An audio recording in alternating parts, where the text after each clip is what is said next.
Mr. Secretary, you and I served together in Congress for 15 years. We didn't always agree, but I believe we shared some common values: a belief in defending democracy and human rights abroad, and honoring the Constitution at home. That's why I voted to confirm you. I believed you would stand up for those principles. You haven't. You've done the opposite. And you used to speak with conviction about the importance of foreign aid as a tool to advance American values and interests. Then you stood by while Elon Musk took a chainsaw to USAID and other assistance programs. That has left a staggering toll: broken trust with countries, openings for China and other adversaries, and countless preventable deaths of children and others. Take Sudan, for example. The freezing of U.S. humanitarian assistance forced the closure of nearly 80% of the emergency food kitchens there. 2 million famine-affected people were left without access to food. People died because of those actions: mothers, fathers, and children. Tons of emergency food that could have saved their lives was left rotting in warehouses because you and Elon Musk refused to let USAID do its job. Sudan is a country where, by the administration's own determination, a genocide is unfolding in Darfur. But here's where it goes from cruel to despicable. While cutting off food aid to Sudanese families living through an actual genocide, you're fast-tracking white South Africans for refugee status under a manufactured claim that they are the victims of genocide. You tried to block the admission of individuals who had already been approved to come here as refugees, while making bogus claims to justify granting such status to Afrikaners. You've made a mockery of our country's refugee process, turning it into a system of global apartheid, where political ideology and race, more than truth or need, matter. And while you've turned away from a genocide in Sudan and invented one in South Africa, you teamed up with President Trump to throw the Ukrainian people under the bus and have been played like a fiddle by Vladimir Putin. Of course, Donald Trump not only said he would end the war in Ukraine on day one, he also said he would end the war in Gaza on day one. And yet last week, you were all running around to Gulf states, giving away very sensitive American AI and chips technology, but doing nothing to end the war in Gaza and get the remaining hostages returned. You know that for 78 days, the Netanyahu government did not allow a scrap of food to enter Gaza to reach over 2 million civilians. 57 children have died from malnutrition so far, and more than 14,000 children are in imminent danger of dying of starvation. As Cindy McCain said last week, and I quote, "Families in Gaza are starving while the food they need is sitting at the border." That is a gross violation of both U.S. and international law. What did you do? Nothing. Not once did you publicly call upon the Netanyahu government to end the blockade. Fortunately, other countries spoke out, and now we see a tiny trickle going in. Where have you focused your energy instead, Mr. Secretary? Well, your first trip as Secretary of State was to El Salvador, not to promote democracy, but to cozy up to President Bukele, who calls himself the world's coolest dictator. The result was a cash for collusion deal to deprive people living in America of their constitutional rights to due process. The Supreme Court, in a 9-0 decision, instructed you to facilitate the return to the United States of Abrego Garcia, who the administration admitted was wrongfully deported to El Salvador. Your response? You've openly flouted judicial orders. When asked whether you have been in touch with El Salvador to return Abrego Garcia, you boasted, quote, "I would never tell you that. And you know who else I would never tell? A judge." Clearly, you don't care about the Fifth Amendment right to due process, and you don't care about the First Amendment either, since you've been very busy snatching students off of college campuses for exercising their right to free speech. You dredged up a relic from the McCarthy era to claim that student protesters posed a threat to the foreign policy of the United States. Give me a break, Mr. Secretary. You know as well as I do this isn't about national security, it's about punishing free speech. And you know that in America, the government doesn't get to use its power to punish speech it doesn't like. Yet in March, you boasted about revoking student visas, saying, and I'm quoting, "We do it every day. Every time I find one of these lunatics, I take away their visa," unquote. Let's look at one of those lunatics, Mr. Secretary, Ms. Ozturk. Her crime was co-authoring an op-ed in her college paper critical of Tufts University's response to the war in Gaza. Your own department found zero links to terrorism, no anti-Semitic statements, but you still yanked her visa and shipped her off to detention in Louisiana. And the list goes on and on. The federal judge in the case of Mohsen Madawi, who was the Columbia student who was ambushed by federal agents at his citizenship appointment, said, and I quote, this is the judge, "Legal residents not charged with crimes or misconduct are being arrested and threatened with deportation for stating their views on the political issues of the day. Our nation has seen times like this before, especially during the Red Scare and Palmer raids. Like the McCarthy-era witch hunts of the 1950s, your campaign of fear and repression is eating away at foundational values of our democracy. Back then, it took one voice, Attorney Joseph Welch, to cut through the hysteria with the simple question that marked the beginning of the end of that shameful era. He asked Senator McCarthy, have you no sense of decency? And I would ask you the same, Secretary Rubio. But you have shown through your words and your actions what the answer is. And I have to tell you directly and personally that I regret voting for you for Secretary of State. I yield back. May I respond? You may sit. Well, first of all, your regret for voting for me confirms I'm doing a good job, based on what I know. Well, that's about just your a record and flippant what you statement, stand Mr. for. Secretary. Can I respond, Mr. Chairman? You may. I didn't Okay. ask a Senator, question. please let the Secretary have I'd be the floor. happy to, but then I can respond to his Your response. time's up, Senator, and willfully used, I might add. Well- Your remarks do not represent the view of this committee. Well, Mr. Chairman- Secretary, please. Well, I'd like to. I can't respond to everything he said because much of these are untrue, but I'll go through a few. First of all, I'm actually very proud of the work we've done with USAID. For example, I don't regret cutting $10 million for male circumcisions in Mozambique. I don't know how that makes us stronger and more prosperous as a nation. I raised don't regret Sudan, Mr. psychosocial support services. I raised USAID. Sudan, Mr. Secretary, Can I not respond, Mr. Mozambique. Chairman, or do I? Senator, I'd ask you to suspend. You had 7 straight minutes of I chose railing to on- use my time that way, Mr. Chairman. That's my right to Please use my time suspend, that way. Secretary Rubio. Well, I can go on. I mean, there's other things here. We spent $227,000 for Big Cat's YouTube channel from USAID. We spent $14 million for social cohesion in Mali, whatever the hell that means. So I can go on and on. I got the list here, and there's more. I didn't even bring the whole list. In the case of El Salvador, absolutely. Absolutely. We deported gang members, including the one you had a margarita with. And that guy is a human trafficker, and that guy is a gangbanger, and the evidence is going to be clear. In the days to come, Mr. you're Chairman, going to see who you went to look, defend. Senator, I'm sorry, please, Mr. Chairman. Secretary No. Rubio has the floor. Mr. Chairman, he can't make unsubstantiated Senator, comments like that. Secretary Rubio has the floor. You've had Secretary your time. Rubio should take that testimony to the federal court in the Senator- United States because Well, he hasn't done it under oath. Here's another point, okay? There is a division in our government between the federal branch and the judicial branch. No judge in the judicial branch cannot tell me or the president how to conduct foreign policy. No judge can tell me how I have to outreach to a foreign partner or what I need to say to them. And if I do reach to that foreign partner and talk to them, I have under no obligation to share that with the judiciary branch. Just like a judge cannot order me to negotiate with a foreign minister of Russia, they cannot order me to negotiate with a foreign minister or the president of El Salvador. And if I did negotiate with them, which we have responded to them, and we've told them we've had communications with the president of El Salvador, I am under no obligation under our division of powers in this country and to share with the judicial branch how I conducted diplomacy of the United States. It would actually be counterproductive. If I started sharing with courts, or frankly, with the media, my conversations with foreign leaders and all of their details, no foreign leader would talk to me again, and we would break trust with them. So I have complied with every court order. What I won't comply with is an order to disclose what I'm saying and what we're talking about with a foreign leader, because then they won't talk to me. Diplomacy doesn't work that way. About the student visas, let me say this. I don't deport anybody, and I don't snatch anybody. The State Department does not have officers in the street snatching everybody. What I do is revoke visas, and it's very simple. A visa is not a right. It is a privilege. People apply for student visas to come into the United States and study.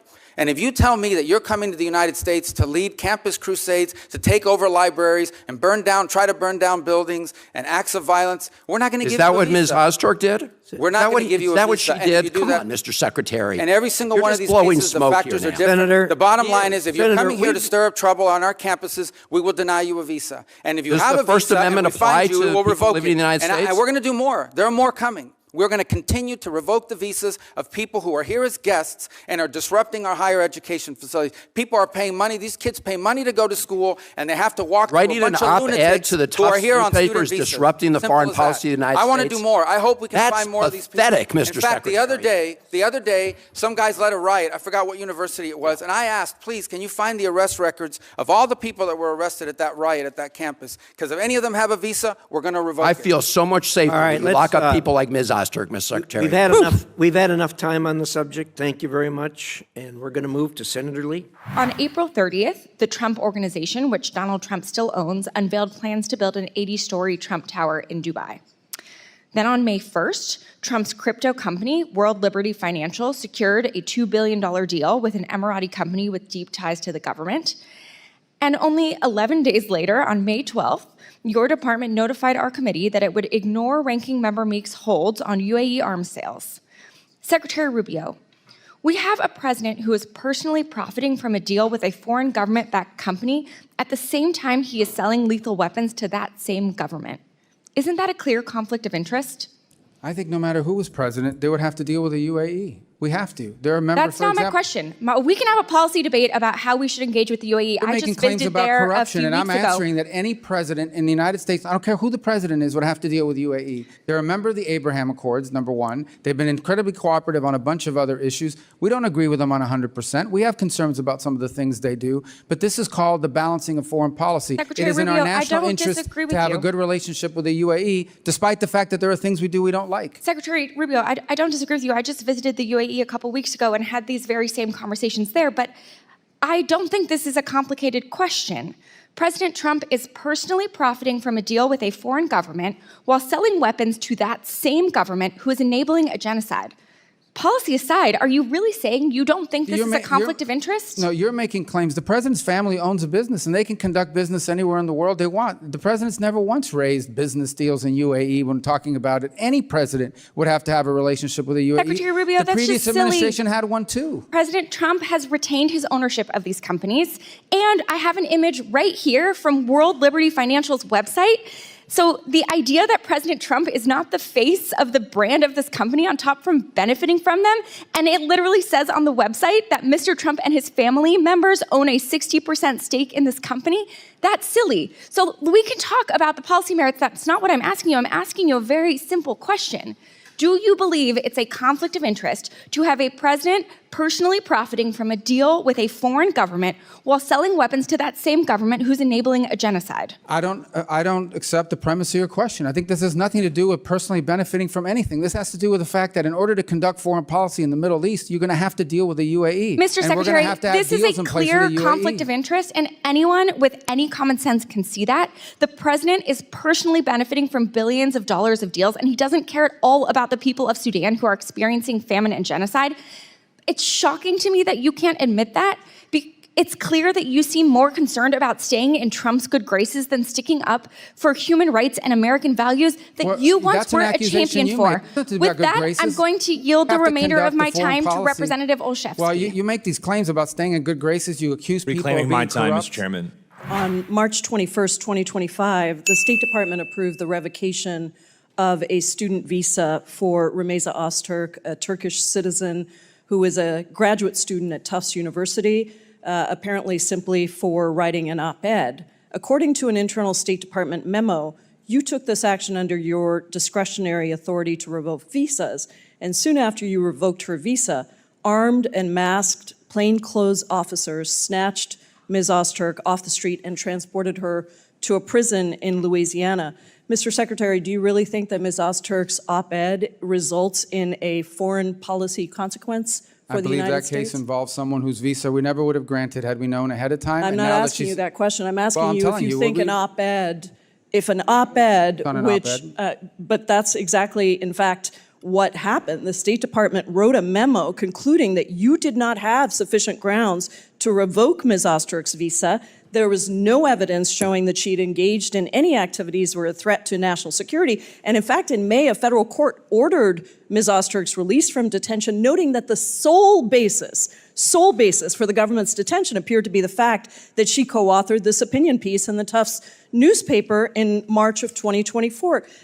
Where in the Constitution does it say that the Secretary of State can override the First Amendment protections of free speech? Is there a footnote that I missed somewhere? There's no constitutional right to a student visa. So, but is there a constitutional right? Does it say somewhere that Marco Rubio gets to determine which speech is appropriate and revoke student visas based on what you think constitutes free speech? There's a statute that says the Secretary of State gets to determine whether someone is a threat. We deny visas every day all over the world. Do you think that the Immigration and Nationality Act trumps the Constitution of the United States, Mr. Secretary? Well, Congress can always change the law if you want, but I'm telling you, Mr. while I have the authority, I will clear. continue to revoke the visas of these people that come here to tear You this said that, country Mr. Secretary. because Let me on reclaim student my visas, they're time guests. because you are talking about revoking student visas based on what somebody says, and that means that you are trumping the legal supreme court, the supreme law of the land, which is the Constitution of the United States. No one has a right to a student visa. Mr. Rubio, why did the administration need to use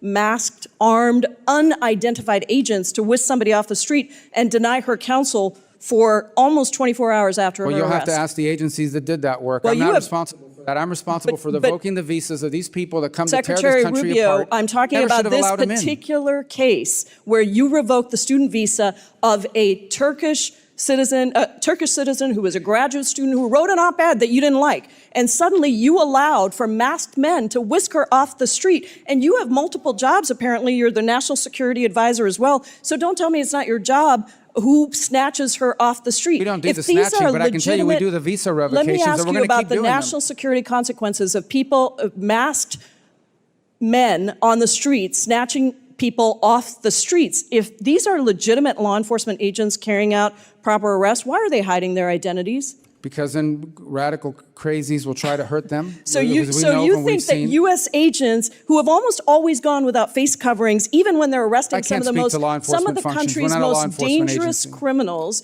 suddenly have so much to fear from a graduate student who wrote an op-ed that they need to be masked? Is that that law student was a guest in the United States on a student visa. No one's entitled to a student visa. So you revoked her student visa based on an op-ed which trumps the supreme law of the land, which is the Constitution. Someone's coming up here to stir up problems on our campus. We're going to revoke their visa. She didn't do any of that. She wrote an op-ed. Well, she wrote an op-ed, and I'm talking to you about her particular case. Claims and your claims. Those are not the facts. Reclaiming my time, you revoked her student visa because she wrote an op-ed. And we'll do more. We're going to do more. I have another question for you. Would you revoke the visa of someone in the United States who published claims that, quote, Jews are an untrustworthy and dangerous group? Yes or no? We will revoke the visa of anyone who's in this country as a guest who's here to stir up trouble. Are you going to revoke the visa of somebody who made that? Send me the case. I'll look at it. I'm looking to get crazy people out of our country. Actually, it's not just about revoking. You actually, Secretary Rubio, excuse me, reclaiming my time. Can you explain to me why the Trump administration granted refugee status to Charles Kleinhaus, the white Afrikaner who tweeted that exact statement that I just said? There's the case. That's not a visa. You who granted that person to enter the United States. That's a totally different process. That's someone that applied here through a totally different process. Secretary Rubio, visas are a privilege. Secretary Rubio, deny them all the time and we'll revoke them. You revoked a visa based on an op-ed, and then you allowed for masked men to snatch somebody off the street. Your time is expired. That's your claim. That's not accurate. Recognize Ranking Member Meeks for a closing statement. I very much supported Israel going after Hamas following October 7th, but we are now well over a year and a half into this, and there's a new phase of events, which I'll try to summarize. 6 months ago, Finance Minister Smotrich said Israel should thin the population through voluntary migration. He also used the term encouraged migration.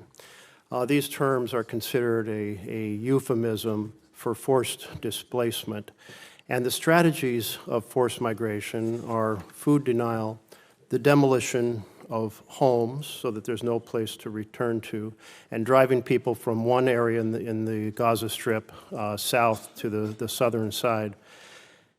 Then there is a new plan called Operation Gideon's Chariot, mass call-up of troops in Israel. And Netanyahu said a few days ago, he said, we're going to take over all the areas of the Gaza Strip. By the way, on that forced displacement or the demolition of homes, I want to put up a chart to accentuate the point. This is satellite images done by the New York Times that show before the war, the detailed homes, mass damage before the ceasefire, and then since the ceasefire, absolutely, the entire neighborhood turned to rubble. There's just basically nothing left that is habitable. So I wanted to just make the point that it's not some theory about the strategy. The strategy is being implemented and implemented very aggressively and effectively. But let me return to the issue of food denial. The Office for Coordination of Humanitarian Affairs estimated that in February, 2,000 children were admitted for treatment of acute malnutrition. I was thinking about the strips that are used. They're called MUAC strips, mid-upper arm circumference. It's basically a measure of the bicep. And I saw them I went to areas that were under starvation in Africa, and I saw these being used, and you'd see a child, and you would think this child is just maybe 2 years old, and they'd be 5 years old, and their arms as thin as toothpicks. And I was struck when a UN health representative returned and said, and I quote, "I've seen them in the wards," referring to the hospital wards, "a child of 5 years old, and I thought he was 2 and a half.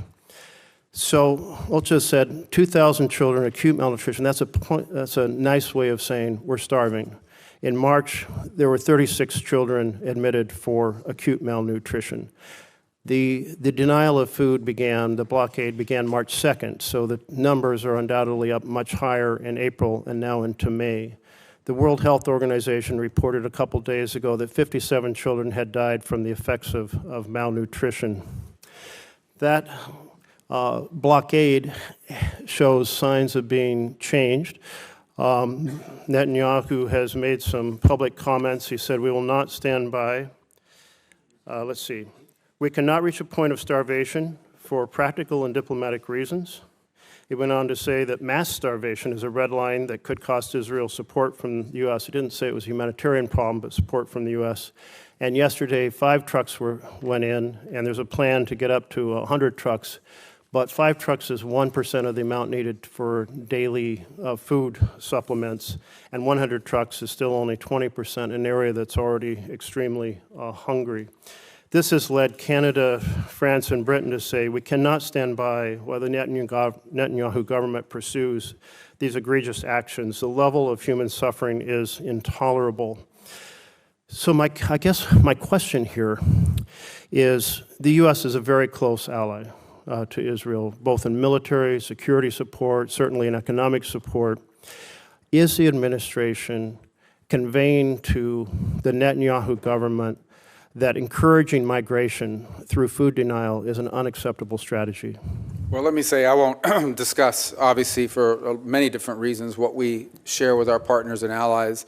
But I will walk you through some of the steps you've rightly outlined, what has happened over the last... It's not too long a speech, because I'm really trying to get where our administration is standing. Well, I'm still trying to get the Senate out of me, so I still talk longer than I should, so I'll be more brief. I'm going to have to reclaim some time, but go ahead, try to keep it very... Well, you want me to answer? I do want you to answer, but hopefully answering the question is pretty simple. Does the U.S. consider this an acceptable strategy of encouraging migration? Well, I would say that we were pleased and to see that aid is starting to flow in again. I understand your point that it's not in sufficient amounts, but we were pleased to see that decision was made. I understand another 100 trucks are behind that and maybe more in the next few days. I'll also tell you that I met in Rome 3 days ago with the World Food Program to walk through some of the ideas and plans they had for distribution on the ground. And ultimately the answer here is for this to end, hopefully with the elimination of Hamas, because the people of Gaza deserve a more prosperous, peaceful future, which they'll never have as long as Hamas exists. Well, thank you. That was brief and well done, thank you. So then the second part of this is the systematic destruction of remaining homes as a way to make it impossible for people to stay in Gaza. Does the U.S. discourage that? Is it discouraging the Netanyahu government from continuing that strategy? Well, we don't view that that's their strategy. We understand that they are targeting elements of Hamas, is what they have claimed and said to us and to the world, that they believe that they need to root out the remaining elements of Hamas, who, by the way, have been an impediment to multiple ceasefires that I know have been negotiated and even agreed upon by Hamas external and then vetoed by Hamas internal. Is the U.S., it sounds like then, therefore, we're not concerned about that, or you characterize it differently. There has been reports of the administration working behind the scenes to develop a plan to help deport Gazans to Libya. Have you been involved in any discussions related to deporting people from Gaza, Palestinians in Gaza, to Libya? No, there's no deportation. What we have talked to some nations about is if someone voluntarily and willingly says, I want to go somewhere else for some period of time because I'm sick, because my children need to go to school or what have you, are there countries in the region willing to accept them for some period of time? But those would be voluntary decisions by individuals. Well, if they're voluntary decisions because there is no clean water, there is no food, and bombing is all around you, is that really a voluntary decision? Well, ultimately, that's the point, right? And that is you don't want people trapped there. They may want to come back. They may want to live there in the future, but right now they can't. And if there's some nation willing to accept them in the interim period, yes, we've asked countries preliminarily whether they would be open to accepting people, not as a permanent situation, but as a bridge towards reconstruction. Does that include Libya? I'm not aware of Libya. Thank you. I will just summarize since my time is up. I think the U.S. has a moral responsibility to fiercely convey to the Netanyahu government that using food as an instrument of war is unacceptable. It's a violation of international humanitarian law. It's mass punishment. We have now children who are dying, and while Netanyahu has said he doesn't want to see mass starvation, he's drawing the line at mass starvation, but we're seeing real starvation right now, and I think we owe it to our connection and our close relationship to Israel to powerfully convey the importance of not just 5 trucks a day like yesterday or 100 trucks a day, but enough food to end the starvation. Is that a policy you can get behind? To ultimately rebuild and provide people a future in Gaza? To get behind enough trucks to end the starvation. Yeah, we've made that point. Look, I think ultimately, I don't think you would have seen the events of the last couple of days without our engagement, the engagement of others. Israel remains a strong ally. We're supportive. We understand why, for their security, Hamas cannot exist. We are also very happy to see that they have allowed aid to begin to flow, and we hope that that will continue. Concluding comment, Mr. Chairman, thank you for your tolerance. It's an important topic. Netanyahu did say he was responding to remarks and pressure from American politicians. I assume that's the administration, saying that we, America, cannot accept mass starvation. But I would encourage you to push not for 5 or 100 trucks, but enough food to end the fact that children are starving and adults are starving, innocents are starving. Our close relationship, we need to end it. Senator McCormick.